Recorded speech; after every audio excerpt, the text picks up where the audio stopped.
Pints with Jack, Season 3, Episode 4. Till We Have Faces, Part 1, Chapter 6 and 7, The Comfort of Orual.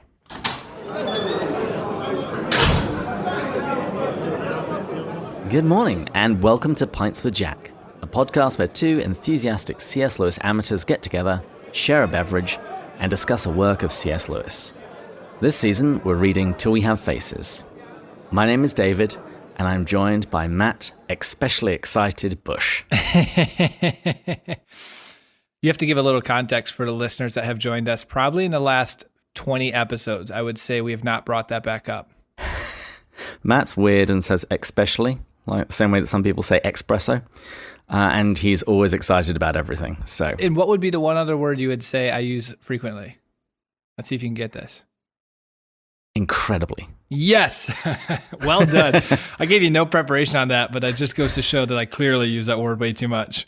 Yeah, there's a long list of words. I still keep threatening I'm going to do a Matt bingo card where we have all of your favorite phrases and words that the listeners can just tick off as they're listening to an episode.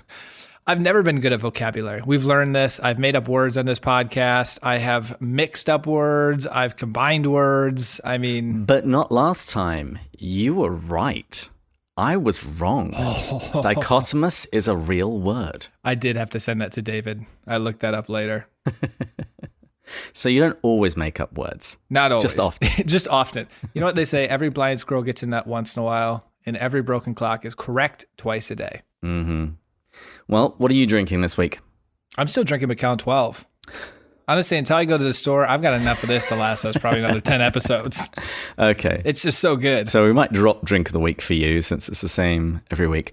I am drinking a lovely cup of English breakfast tea that was made with the brand new kettle that I bought at our office because we were slumming it before. We just sort of had a hot water tap. It was warmer than normal sink water, but not hot enough for real tea. So I bought the office a beautiful swan-necked kettle. Well done. Let's cheers to that. Well, give us the quote of the week and we'll cheers. Oh, yes. I always jump ahead. That's just because I'm excited to drink the scotch. You're especially excited, yeah. I'm especially excited. It's incredibly delicious. So the quote of the week actually really hit me in many ways. Honestly, this will probably make its way into the blog post and the YouTube video. I just think this is beautiful. It really sums up this chapter well. This is from Psyche as she's talking to Orual right before her death. My country, the place where I ought to have been born. Do you think it all meant nothing? All the longing for home. For indeed it now feels not like going, but like going back. All my life, the god of the mountain has been wooing me. I am going to my lover. Beautiful. There's so much I want us to say on that, but we're going to talk about it in the chapter, and we're definitely going to talk about it in the YouTube video. Cheers. Cheers. That just gets better every time. You think we're to the point yet where we have enough listeners where I could contact Macallan and see if they would give it to us for free? I know the Catholic Man Show have way more listeners than we do, and they've been trying the same thing with Lagavulin, and it hasn't worked. So probably not. All right. Well, this is something to look forward to. I long for the day when we can do that. So what have you been up to this week? It's been a fantastic week. I just landed today from Savannah with my college roommate. Had an incredible time. Oh, great. Now you've got me thinking about incredible again. Come on, man. You kill me. Had a wonderful time. It was lovely to disconnect. It meant I had to rush a lot of this stuff today. This morning I was in the airport doing the notes, wrote the blog post on the plane, did the YouTube video, prepped it about, an hour ago. Because I just disconnect. I didn't check email or anything from Friday afternoon until Monday morning. And it was just a wonderful time. It's something you don't get to do frequently, disconnect. And since you're with the person you're supposed to be with, hanging out, I didn't really check text messages that frequently, which I think you were the recipient of some of those delayed responses. Yeah, pretty much. How about you? This week was good. I got back from Canada. I'd been teaching some dance lessons there and doing a theology on tap. And I'm actually speaking again in Imperial Valley, which I've never been to. It's about 2 hours east of San Diego. Oh, that's exciting. Yeah, I'll be doing that on Friday. Well, speaking of, I guess I should mention, just to tease for listeners, I did work on and got more drafts done of the talks for Hallow, the app that we've talked about. So I'm getting really excited for that. And we'll release them. I would assume we'll probably release them on here as well, take advantage of those. And they're going to be about C.S. Lewis. And I've been prepping a ton to, one, essentially focus on longing and how it pulled him to Christ and weave in his story. And then also theosis. So I'm really developing those themes. I'm quite excited. So that happened this last week too. Well, actually, now you mentioned theosis. One thing I did want to say, as I was listening to last week's episode, I was really struck by the themes of theosis, which we didn't really comment upon. And I was thinking in particular of the pregnant woman who wanted Psyche to kiss her because she thought her unborn child would come to share in some of Psyche's beauty. Whoa. Yeah. Well done. I didn't know you were going to talk about this, so that was a perfect segue. And also you could even argue that the crowd, they wanted Psyche to touch them so that they could share in her health and wellness. And that's very Christ. If people ask about theosis in Scripture, there's plenty of verses, and I'm not going to read them right now. And they're even from St. Paul, quite a few of them. But with that said, you even see that exact thing you just pointed out with Psyche in Jesus. People want to go and touch his robe so his powers flow into them. That was pretty normal understanding in that time period, that there was a benefit to touching something holy or divine. I don't know if at the time they understood fully what they were doing, but... Oh yeah, there's Old Testament precedent for it, and it's also something that the Christian church continued right up until today. That's where relics come from. I'm glad you brought that in. That's great. Well, let's jump into chapter 6. Here's my summary. King Trom says that Psyche is to be sacrificed the following day. The fox complains that he would have fought for more time and tried anything to save her life. The king scoffs. Orual attempts to appeal to the king's pride, but to no avail. She offers to stand in Psyche's place. In response, Trom shows Orual her reflection in a mirror and reminds her that Ungit demands the best, and she doesn't even come close. Orual leaves and then meets Redeval. It is confirmed that she had a part to play in Psyche's fate. Orual continues to the room where Psyche is being held. She pleads with the guard, Bardia, to let her visit her sister, but he refuses. She returns with the sword and attacks him. After easily disarming her, he is moved by her courage and relents, letting her in to see her sister. I'm very excited in this chapter that we get to see... come on. I don't even notice I do these things. David, I am not going to let you dim my light. Yes, you sparkle, Matt. You sparkle. Please carry on. Bardia is a wonderful character, and I can't wait for us to get to know him more throughout this book and this journey. And we're going to see just how beautiful he is, honestly, in a very short scene, to be frank. And so I'm very excited for that. But this chapter actually begins with somebody else being an okay sort of person, King Trom. We're told that his hands were gentler than Orual expected. He says, "Here, lass, this'll do you some good," and he gives her some wine. And he says that she should put some meat on her face that he bruised. So he's a little softer than we've previously known, but it doesn't take long for the real king to come through. When she spills some of the wine that he's giving her, he says that she's spilling it like a baby. And he really takes on the behavior and language of an abuser, trying to convince his victim that she is the one at fault. He says, "Daughter, you shouldn't have crossed me like that. A man can't have a woman, and his own daughter's what's worse, meddling in business."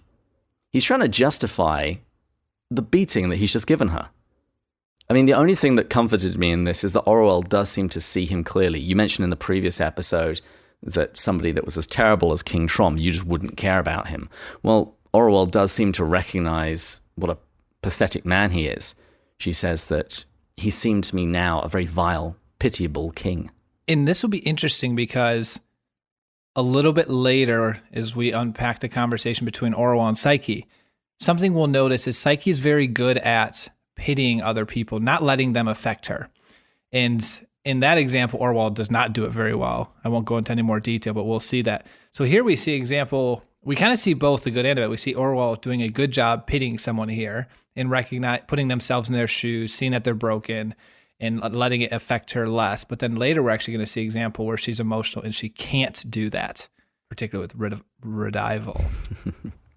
Well, speaking of anger and letting things get to you, much of this first chapter, in chapter 6, is about the king complaining. He says to the fox and Orual, "You look at me as if I was some sort of two-headed giant that they frighten children with, but what would you have me do?" And he asked the fox, "Okay, you're so smart, what would you have done?" And what's funny about this is the fox has got lots of ideas. He said he had mainly played for time.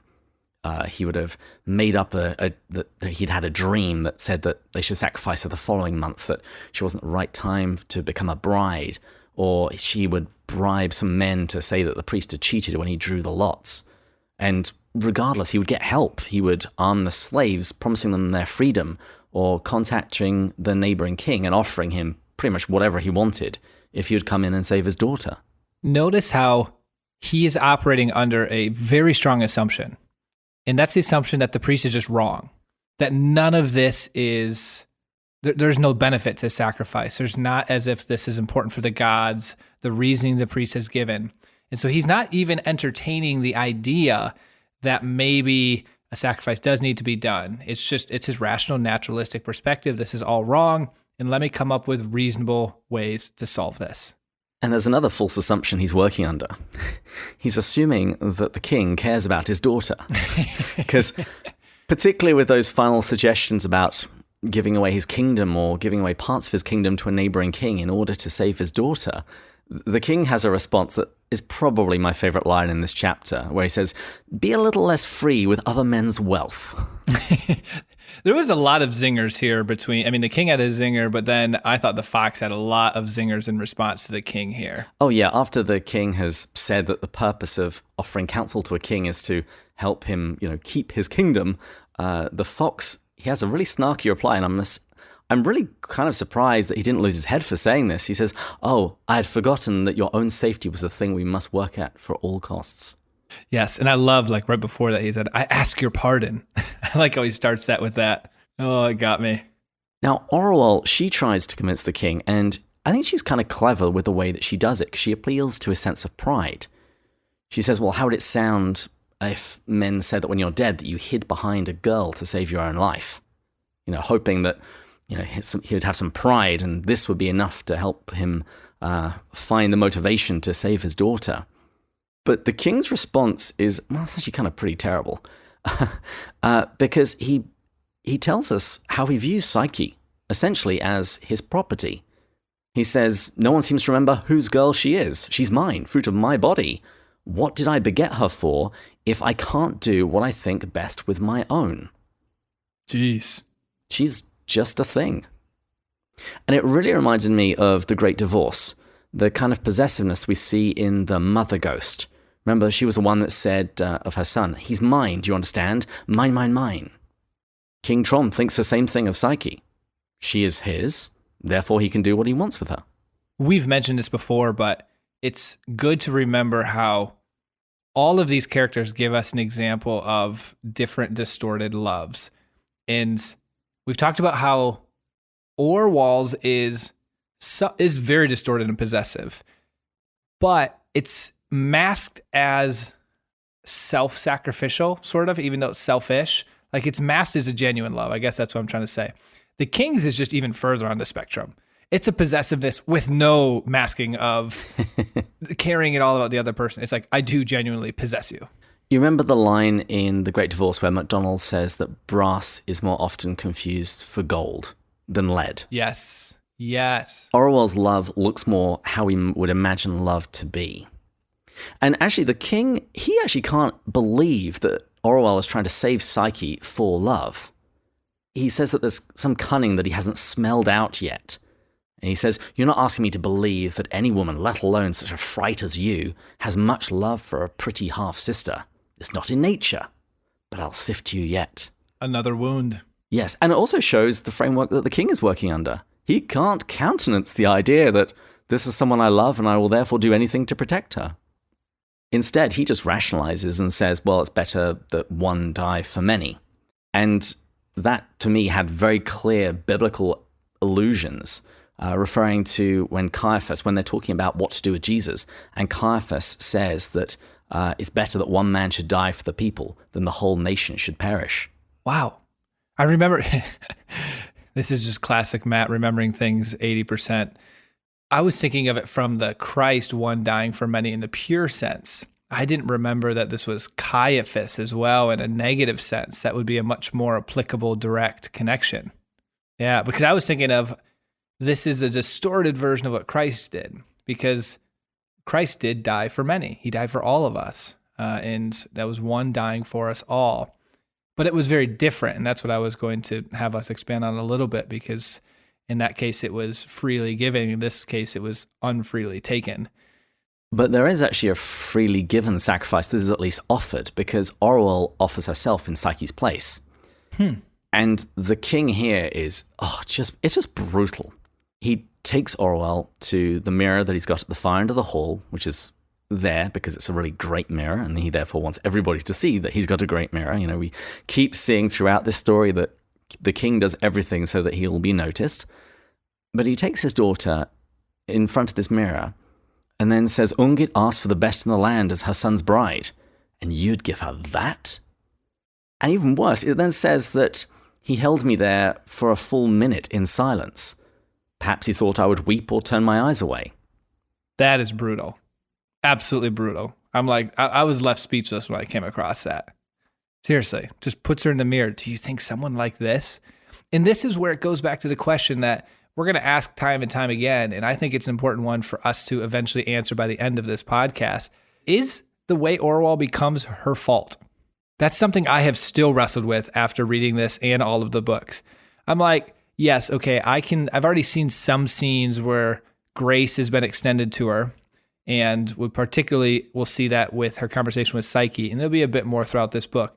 But I'm like, man, I think if I'm in her shoes, I'm probably going to be pretty wounded, pretty broken, pretty distorted, and I am not sure if I would accept a lot of blame for the way that I turned out. That's brutal. If any parent treated a child that way. That's a question we should keep in our minds as we go through this podcast. Is there anything else you wanted to say about that scene, or shall we follow Orual out of the pillar room? Let's follow her out of the pillar room and into Redival.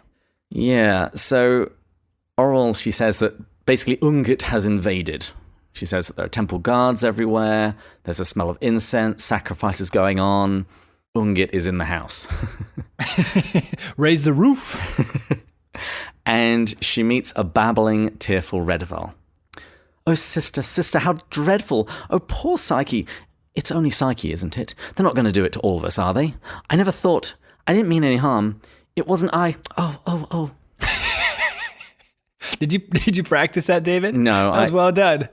Well, I've told you, I read these to Marie. I've actually been catching her up in order to listen to this Tuesday's episode. The best part about this is you practice what you preach. You tell all of the listeners to read this in preparation. We hope they do. And you do it with your girlfriend. Yeah, and with voices, because that is the only way that you read out loud. I love it. But in this bit of babbling from Redival, we see some very clear things. One, she's still thinking about her own skin. Says, they're not going to do it to all of us, are they? And also, she alludes to the fact that this is her fault. I never thought. I didn't mean any harm. So our suspicion that she is partly to blame for this is very clear. The question I had for you is, do you think it's just that she went and told the priest what had happened? Or do you think she'd actually been going to the house of Ungit and whispering in the priest's ear, pretending that she was Ungit? Do you remember what the priest said in the previous chapter, that Ungit speaks to me at night? I never thought of that. But I do have a thought of the answer to that. I believe the former, not the latter, as much as I think the latter is clever and would be quite cool. The reason I think it's the former is because if it was the latter, that means the priest is making a mistake. It might not necessarily be coming from Ungit, but it's the priest's view of what Ungit's saying. Except I get the sense as this book goes on, I don't want to reveal much, that this is what the gods want and that it's a beautiful thing. And she does really return home. And so I guess you could say the gods could have blessed a mistake and helped Psyche in theory. But I feel like the more plausible explanation is this is the God's desire for Psyche to come home and to satisfy her longing. And we're going to see how beautiful that looks. So that's my guess. Okay. But yours is clever. I could see it. Well, in response to Redival's babbling, Orual threatens her. in a beautiful way. She says, if there's a single hour when I'm queen, I'll hang you by the thumbs at a slow fire till you die. Oh, she's so brutal.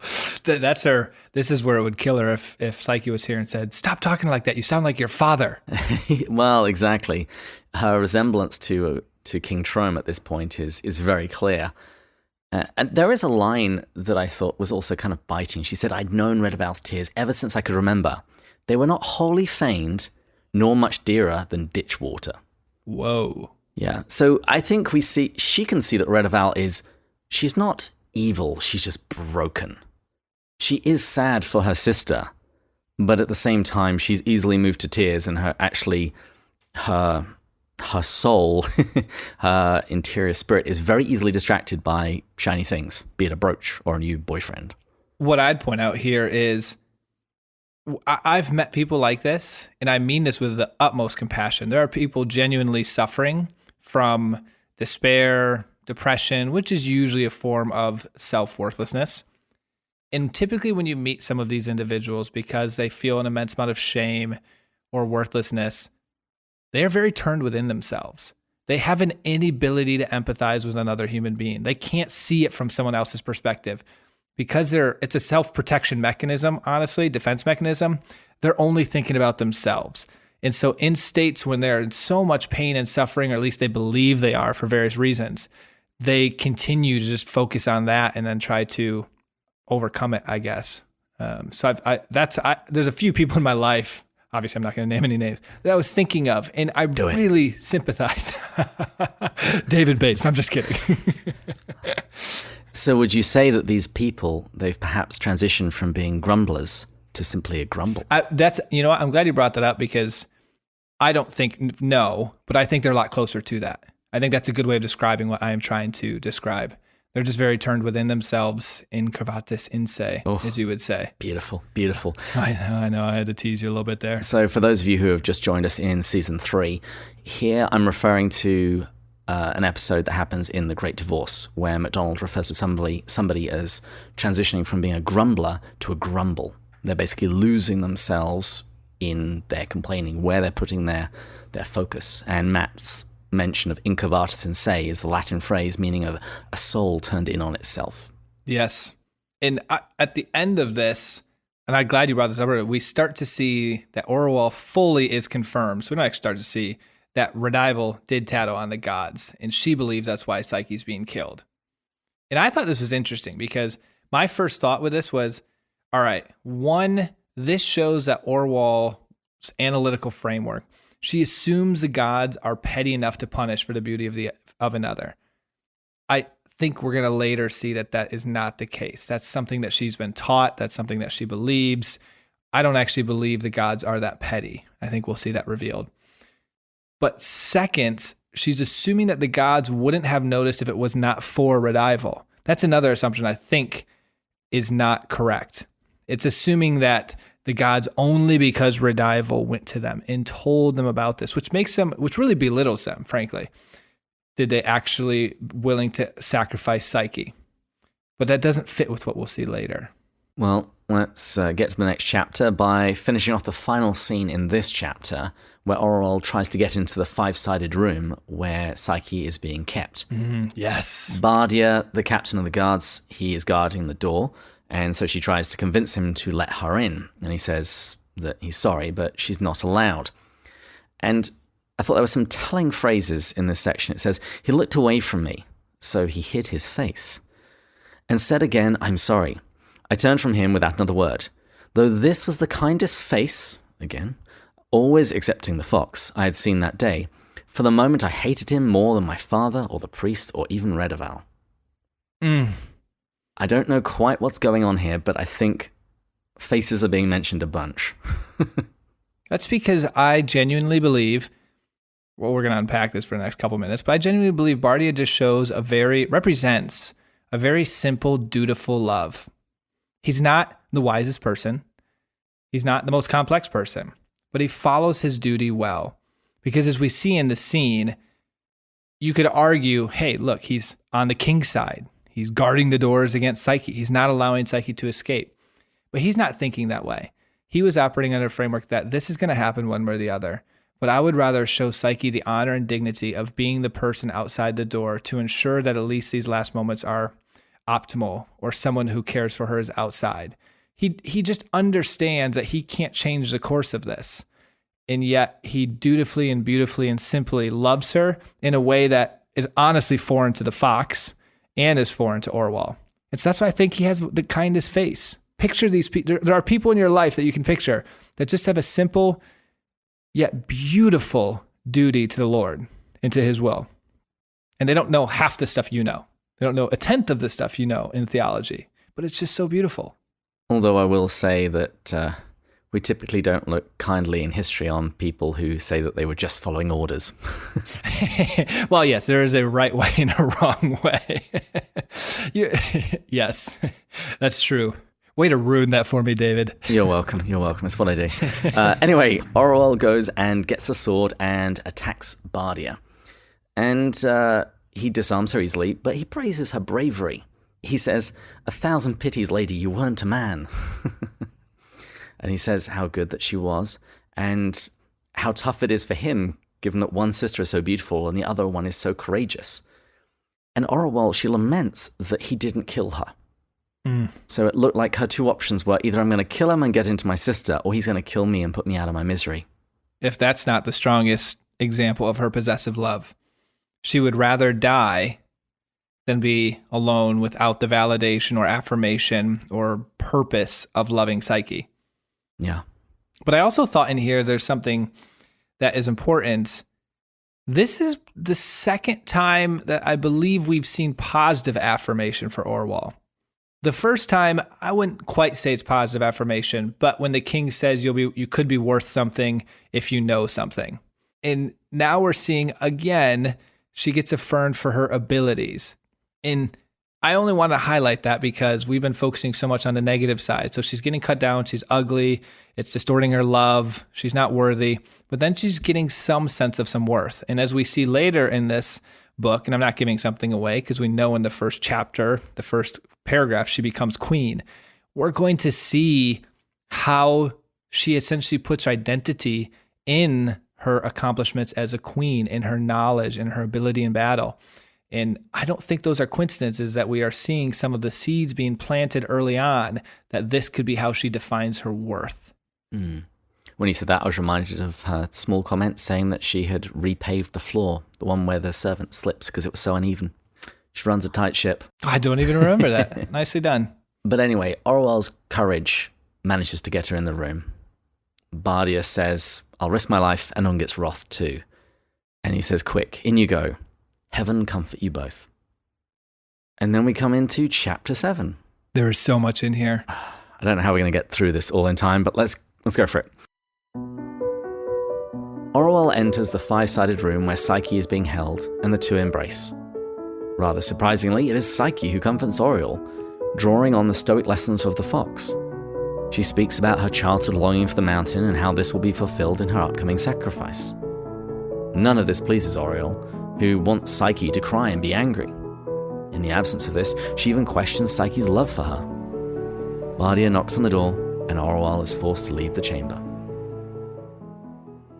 So before you jump into this, I just want to point out, listeners, as we go through this, we're about to see a lot. And just to tease a little bit, some of the things in this conversation between Orual and Psyche we're going to see.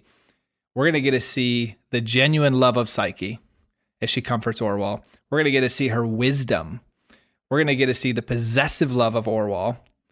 And what I think is most important, we're going to get to see the source of Psyche's wisdom. Really, where is this all coming from? And so there's a lot in here in this conversation. I don't know what notes you took, David, but there's a lot of quotes that I kind of want to bring in. Not a ton, but probably 4 or 5 things that Orual said that are just so profound that you just want to keep them as is.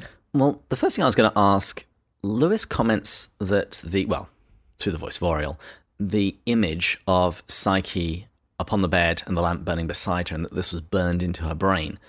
Do you see any particular significance in that, or is it just the tableau that she's seeing of her sister, knowing that this may be the last time she sees her before she dies? Well, my mind, the second you said that, was Christ on his journey and his face in the cloth. But then I thought, I'm not really sure if I see a connection there. That's just where my brain went as you said it out loud. I didn't have anything when you first read it. Okay. But I pictured the suffering Christ and his last moments with his face imprinted on the cloth and the blood of it. But I don't actually see a connection there. For those non-Catholics among you, this is a reference to St. Veronica. You'll see this incident replayed in The Passion of the Christ. We'll just ask Andrew. I'm sure he'll know. Yes, we should create a running list of questions for Andrew. Yes. I think the main thing in this exchange is how the tables are turned, strangely, that it's Psyche who comforts Orual. And actually that's why I chose the title for this episode that I did, The Comfort of Orual, because it's slightly ambiguous. Is it referring to the comfort which Orual gives, which isn't much, or is it actually the comfort that she receives from Psyche? There's a quote here that really jumped out to me, and it demonstrated what you're talking about, this role that Psyche played in comforting Orual, where Orual actually says, "And then she smiled. She had wept very little, and mostly, I think, for the love and pity of me. Now she sat tall and queenly and still. There was no sign about her of coming death, except that her hands were very cold." That really last part, there was no sign about her of coming death. It made me think of a person that is in communion with God. When you are in that relation with God, when you're oriented in the right way, you don't fear death. And that was what we see here. And I don't need to go further into this because we're going to see much more of this as this conversation progresses. But that is a powerful thing in how those who are in that are able to provide such comfort to those that are around them because they are comforted by our Lord. And once what you have, you can give. Yes, and the opposite of that is what you don't have, you can't give. Nemo dat quod non habet. Exactly. That's the Latin version of that phrase. Well done. Thank you. I only speak enough Latin to, buy a paper and order a pint. Anyway, so Orual starts complaining about their father, suggesting that he'd hide behind a woman in battle because she's angry at what he's going to do to Psyche. And Psyche, she responds and she shows us some of her thinking, her worldview that allows her to face death in this manner. She says, "You make me think that I've learned the fox's lessons better than you. Have you forgotten what we are to say to ourselves every morning? Today I shall meet cruel men, cowards and liars, the envious and the drunken. They will be like that because they know not what is good from what is bad. This is an evil which has fallen upon them and not upon me. They are to be pitied." So I want to use this as a chance to stress. We talk a lot about, and I particularly, this analytical framework that people have in how we're learning that there's some truth in some of them, but they're incomplete. And this was given to us by Emily in our pre-interview. Sometimes I bash the fox because he seems to miss part of the picture. But this is a really good example of where he does have truth correct and how Orual has taken some of his truth. And we're also going to see later here how she's taken truth from the priest. And she's found the truth within them all to get closest to the ultimate truth, honestly. And I think that's really beautiful. But the problem is the other characters all have just some of the truth, but they're raising that up to completeness. And that's the danger that we're seeing. Yeah, Psyche is synthesizing faith and reason for us here. But that's no use to Orual because she just wants to wallow in the misery of the situation. Incurvatus inse. Exactly. And Psyche starts to do something of a will. She gives her final instructions, her final requests. She pleads with Orual not to commit suicide, and she refers to Orual, herself, and the fox as three friends. And this term, friends, makes Orual smart, which, again, I'm thinking back to the Four Loves. Friendship is a great love. In fact, the ancients thought it was one of the best. But for Orual, being called her friend, that wasn't enough for her. Orual also says that she'll ask Bardia what a dying daughter should say to her father, because she doesn't know the king at all. And then Psyche turns to talk about Redival, and Orual says, "You should curse her." And Psyche says, no, she also does what she doesn't know. Does that sound like Christ? Forgive them, Father, for they know not what they do. But she says she doesn't know what she's doing. And Orual says, "Not even for you, Psyche, will I pity Redival." And Psyche's response is, "Would you like to be Redival?" "What, no?" then she's pitiable. I was just going to say the wisdom in that is incredible. And that's what I was referring to earlier when I said that's a good example of how she can't pity in this case, but she was able to pity earlier. We see Orual sometimes doing well and sometimes struggling. Yes, and that little exchange there reminded me in Mere Christianity, where Lewis talks about loving your neighbor as yourself. And so if you wouldn't want to be that other person, then you should at least be able to pity them. Isn't that a great question too, by the way? If someone's speaking ill of another person, to ask them, would you like to be that person? No, then they're pitiable. And then the conversation changes gears, and Psyche talks about what's going to happen, and she starts referring to herself as a bride. If you recall, in the previous chapter, we have this strange paradox where the sacrifice is both the best and the worst. The sacrifice is going to die, but also wed the god or goddess. And Psyche admits that the one thing that she's actually scared about is the fact that if none of this is true, and she's just going to be tied to a tree and she's going to starve to death. I absolutely love that. Her only fear is that her longing won't be satisfied, that it was a misplaced longing. Wow. And even more wow is Orual's response to this. Psyche's tears please her. Oh, I didn't write this down. Walk me through this. And I've forgotten, obviously, already, clearly. She writes, and now she did weep, and now she was a child again. What could I do but fondle and weep with her? But this is a great shame to write. There was now, for me, a kind of sweetness in our misery for the first time. This was what I had come to her in prison to do. Orual needs to be needed. Yes. She is a type 2 on the Enneagram. Sorry, I had to throw that in there. I was just talking about it this weekend with my friend. And Psyche recovers quickly, probably too quickly for Orual. And this is where we get into the bit that you were talking about earlier, about the fox and the priest. Because Psyche, she explains a new understanding that she's come to find regarding the priest and Ungit. Yeah, she says, but I'll not believe it. The priest has been with me. I never knew him before. He is not what the fox thinks. Do you know, sister, I have come to feel more and more that the fox hasn't the whole truth. Oh, he has much of it. It'd be dark as a dungeon within me, but for his teaching. Did you have more to that quote than I had? I just had a little bit more. Let's hear, David, what you had to add to that. The listeners are like, what did David think was better than that? It's not better. Just to finish the thought, she says, and yet I can't say it properly. He calls the whole world a city, but what's a city built on? There's earth beneath, and outside the wall. Doesn't all the food come from there as well as all the dangers? I like that part, but what's a city built on? Rock and roll? That was well added, David. Listeners, I'm sitting here, so we obviously do this over Skype, and I see David's eyes just looking at me. Are you going to finish this quote? But we take separate notes. So that was the end of mine.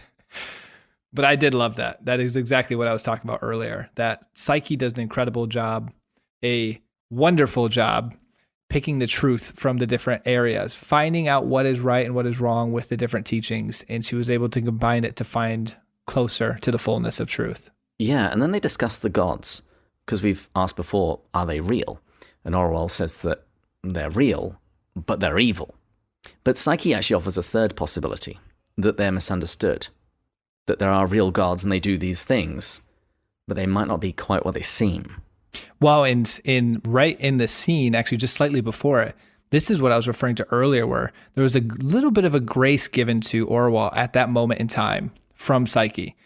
Orual loves Psyche. Psyche just shared with her an immense amount of wisdom to update her analytical framework.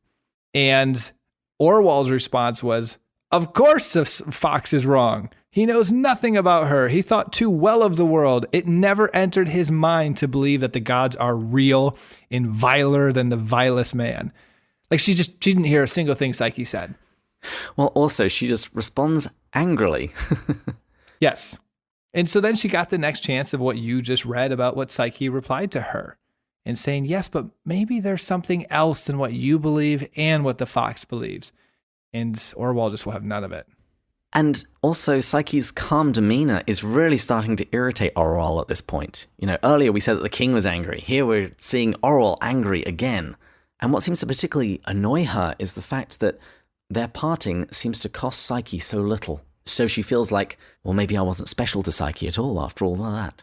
Yes, and we learned something about Orual. She's actually very self-aware right here, because in the next quote, she's essentially admitting, I probably should have come to comfort, and actually seeing her quite comforted already then should have made her feel good. Orual should be like, Psyche's actually already comforted. That's a good thing.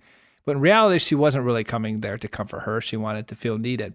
So she says, had I not come to give her comfort if I could, surely not to take it away, because that's ultimately what she's doing, but I could not rule myself. Perhaps it was a sort of pride in me, one self-awareness there, a little like her own, not to blind our eyes, not to hide terrible things, or, number two, a bitter impulse in anguish itself to say and to keep on saying the worst.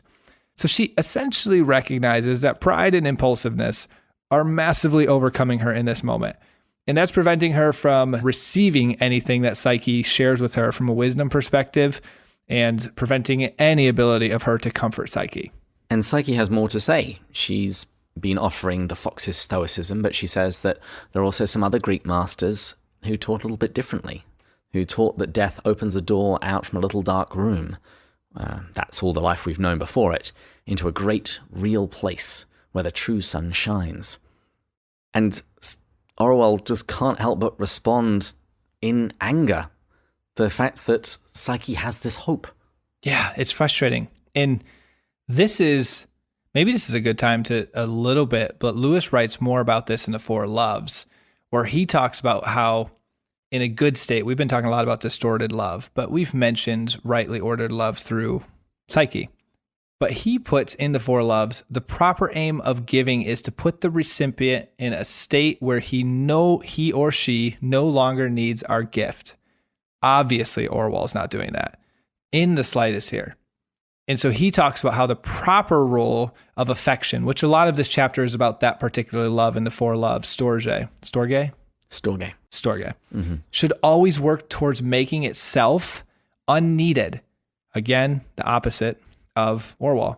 But as a natural love, it in itself has no power to do so. That's an interesting statement. Lewis argues that affection on its own does not have a natural incline to make itself unneeded. It's only when it's infused with divine love that it has the ability to make itself unneeded. So Lewis says the instinct desires the good of its object, but not simply. Only the good it can itself give. A much higher love, so he's referring to divine love here, a love which desires the good of the object as such, from whatever sources that good comes from. So in this case, Psyche's getting it from somewhere other than Orual, and that's okay. Must step in and help or tame the instinct before it can make the abdication. And of course, it often does. So he's essentially saying the divine love needs to prevent affection from being self-centered. Honestly, he argues that's the natural inclination of that instinctive desire. And we see that with her. Now, in my notes, I've got two more things that they talk about. The first is death, because Psyche tries to offer Orual a new perspective on death. She says, "Sister, you will follow me soon. You don't think any mortal life seems a long thing to me tonight." Her impending death has put everything into perspective. "And how would it be better if I'd lived? I suppose I should have been given to some king in the end, perhaps such another as our father." And there you can see again how little difference there is between dying and being married. And as I was reading this, I couldn't help but be reminded of a letter that Lewis wrote to Mary Shelburne. From this letter, there's a quote that's often ripped out of context to make it sound like, tomorrow's a new day, go get it. But Lewis was writing to her because she thought she was going to be dying soon. And Lewis wrote, "Has this world been so kind to you that you should leave it with regret? There are better things ahead than any we leave behind." I like that. Way to pull that in. Well then, that leads us to the subject of longing. Yeah, we see longing for death within Psyche that drives so much of her love for the gods. And this creates that hope in the face of death. And so a quote that I love from this chapter is, "I have always, at least ever since I can remember, had a kind of longing for death." I almost chose that for the quote of the week. Orual responds, "Ah, Psyche, have I made you so little happy as that?" Orual is disappointed that Psyche has found so much of her joy, her peace, in this longing for something outside of her. And Psyche's response is brilliant. No, no, no. You don't understand. Not that kind of longing. It was when I was happiest that I longed most. It was on happy days when we were up there on the hills, the three of us, with the wind and the sunshine, where you couldn't see Glome or the palace, and because it was so beautiful, it set me longing, always longing. Somewhere else, there must be more of it. Everything seemed to be saying, Psyche, come. But I couldn't, not yet, come. And I didn't know where I was to come to. It almost hurt me. It felt like a bird in a cage when the other birds of its kind are flying home. What she's describing here is longing that's been prompted by one of the transcendentals, beauty. She's seen some beauty and she wants more of it. She knows that there is a source to it. And she goes on and says, do you think that all meant nothing, all the longing for home? For indeed, it now feels not like going, but like going back. All my life, the god of the mountain has been wooing me. I am going to my lover. Isn't that such a good quote? Yeah. And this is the joy that Lewis spent his life pursuing. This is the joy that is referenced in his spiritual biography, Surprised by Joy. And this is a longing that you need to remember we're going to talk about in a YouTube video upcoming. Remember this. But yes, this is what David's favorite part of C.S. Lewis' Mere Christianity was, that argument for desire. That is related to this longing. We see this is what I'm actually working on writing that Hallow talk on. Lewis recognized that he had this joy in his childhood, and then it was shattered at his mother's death. And then he constantly is searching for that again, and at various points throughout his life, honestly, through different authors and different literature, he's exposed to this beauty again that reminds him of that joy of his childhood, and he longs for it. The nostalgia is that longing. And it wasn't until he became a Christian that he realized that longing, it was pointing him back to something, but instead he realized later it's pointing him forward to something, that he was created for something beyond this earth. And so here, when we write about this in blog posts, we will talk about this more. Obviously, it's using different language because this is a fiction story with some interestingly created creatures and some mythology. But all of these, when it's talking about longing for this mountain and this god and this amber palace, it's referring to that longing that Lewis experienced in his life that ultimately brought him back to Christianity. And does this inspire Orual? No. She writes, and as she spoke, I felt amid all my love a bitterness. Though the things she was saving gave her courage and comfort, I grudged her that courage and comfort. It was as if someone or something else had come between us. And Orual accuses Psyche of never loving her, and then she hears the knock on the door, Bardia signaling that she's got to leave. And she writes, and so the last spoiled embrace. Those are happy who have no such in their memory. For those who have, would they endure that I should write of it? If I had to pick a second theme for listeners that is impacting my life that Lewis has brought to my attention, the first one you hear myself talk about and David frequently is theosis. That divine life is more the language Lewis uses. I would say longing would be a close second now, because the more I reflect on my own personal journey, that was my story too. My time at Oxford, when I was really down and in a state as close as you could be to depression, and then came out of that, and how it pointed me towards wanting more and putting that longing in the world, and the world disappointing me, and then searching, and then coming to Christianity, and then coming to Catholicism, and ultimately how that brought me to where I am. Longing is so many of our stories. We don't realize it. And some of us are at different stages. Some of us are still at the stage, which is fine. I was there, and honestly, I still fight it, of the world filling that longing. More success, more money, more experiences, more traveling, more Instagram likes, more subscribers to your podcast. All of these things, you think they will bring you the satisfaction, that longing, the validation, the affirmation. We can all relate to Orual, and we're supposed to be more like Psyche. And listeners, if you have a longing to read some more over the next week, please read chapters 8 and 9 and continue longing for our next episode, which will be next Tuesday. David, you You do a great job, by the way, David, of connecting my last words to what you want to say next. I've always noticed that. I'm just very manipulative. Anyway, before I was so rudely interrupted, join us next week when we'll be going further up. Further in. Cheers. Cheers.